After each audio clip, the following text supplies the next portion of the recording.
Who knew all this was going to come to head today? I actually am crazy out of my mind right now. But, like, I actually want to just end this. I want to end everything by just simply walking up to your house, giving you a hug, and your mom stabbing me. I would actually be like, yeah, it's fitting. You know? I'm in love with a man who was actually shot, supposedly. And I have never loved somebody who would never want me to be around them, even when they, busted their hangnail on their toe or something. Like, oh my God, Haley, I love you so much. I'm just making any excuse to, keep you to myself because you're disgusting and I'm cute. And yeah, I am. I am amazing, but like, I just told you why I wasn't. And the only thing that gave me purpose was knowing that, like, you're going through it too, but I just learned tonight that, again, it doesn't matter.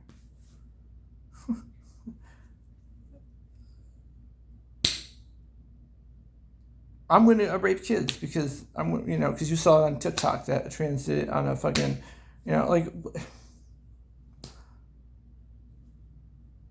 she only does that. You're only doing that because your mom told you to do that, not because she hates you, but because she was abused by a man all those years ago. It was so traumatic that she had to make sure that her firstborn son wouldn't do it to her too, because, well, it's her son and she loves you, but it's her son. She can't have that. Oh, she has a husband too. It's a whole thing. And I'm not pompous. Who the fuck? How dare I? Yeah, the last worst parts of your life was when you were married to the other trans. You told me all this shit, and at the end of the day, you still kind of looked at her picture like she was but at the end of the day, it's like, yeah, she was trans, and she kind of, and she, she kind of, she's trans, and she doesn't deserve it. I mean, that's the attitude you get, but now I can say it to you.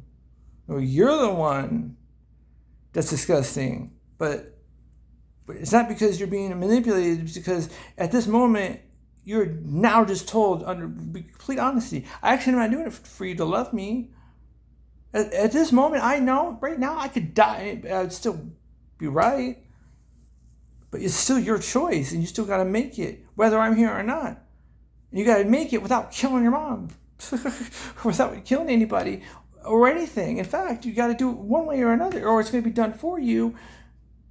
That's why the comments, I want to come over here and do it for you, You have to choose, or it's going to make it for you. And if life makes it for you, it's always going to be bad, and it's always going to be bad in the worst way, and it's going to haunt you the rest of your life. And it's usually going to involve not you dying or killing yourself, but life is going to do it by killing somebody else and taking something from you that you needed, and they didn't deserve it, and that.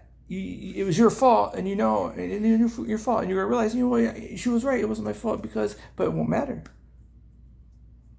because you also need to realize in that moment that you had all these times she was telling you, and not because out of the blue air. I'll give you examples of why I'm telling you this stuff.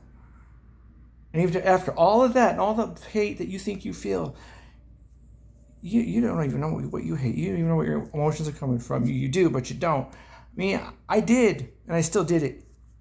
You think you've been doing a lifetime? I did this for 15 years straight. 15 years straight. You think you're evil? You did something at 13? I almost did it at 30. And I was abused. But I still. And now here we are, full circle. I'm angry, but I'm a piece of shit. But at the end of the day, I didn't.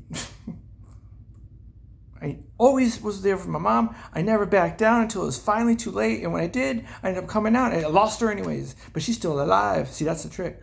My mom still died, but she's still alive, but she did. You can still have that too. You can still have her alive and not be like my mom or my buddy Vince's mom. You want to talk? You want to get a real talk about who's got a tough life and who's doing what? Put your pants on and let's go, sit at a park that I decide. And let's have a 4-hour-long conversation. Let me show you the kind of conversations I gave my buddy Vince, who I did and ended up saving me. And then 2 days later, he left. A guy came. I got in the shelter after almost killing somebody. And then 5 years later, I'm here with you. And I love you, but maybe it's me to stop saying I love you. Why don't I just walk into the wolves den and say, hey, hey,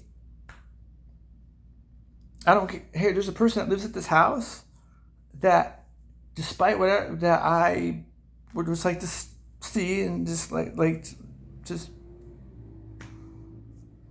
look, you know who I am. Yeah, I'm trans and I'm a piece of shit no matter what I do, but like,